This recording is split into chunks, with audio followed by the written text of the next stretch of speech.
குமரி மாவட்டம் சுசீந்திரம் தானுமாலாய சுவாமி கோவிலில் ஆஞ்சநேயர் ஜெயந்தி விழாவை முன்னிட்டு 18 அடி உயர விஸ்வரூப ஆஞ்சநேயருக்கு மஞ்சள், இளநீர், பால் உள்ளிட்ட 16 வகையான பொருட்களால் அபிஷேகம்.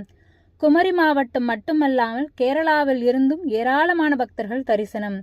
கன்னியாகுமரி மாவட்டத்தில் மிகவும் பிரசித்தி பெற்ற கோயிலாக திகழ்வது சுசீந்திரம் தானுமலையான் சுவாமி கோயில். இந்த கோயிலில் உள்ள 18 அடி உயரம் கொண்ட விஸ்வரூப ஆஞ்சநேயர் பக்தர்கள் மத்தியில் மிகவும் பிரசித்தி பெற்ற ஒன்று. இந்த ஆஞ்சநேயருக்கு ஜெயந்தி விழா கொண்டாடப்படுவது வழக்கம்.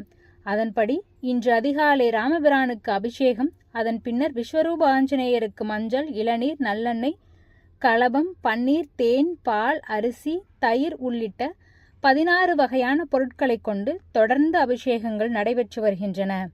அதனைத் தொடர்ந்து மாலை ஆஞ்சநேயருக்கு சந்தன காப்பும், பின்னர் 18 அடி உயரம் கொண்ட ஆஞ்சநேயருக்கு கழுத்து நிறையும் வகையில் பல்வேறு வகையான பூக்கள் கொண்டு புஷ்பாபிஷேகம் நடைபெறவிருக்கிறது.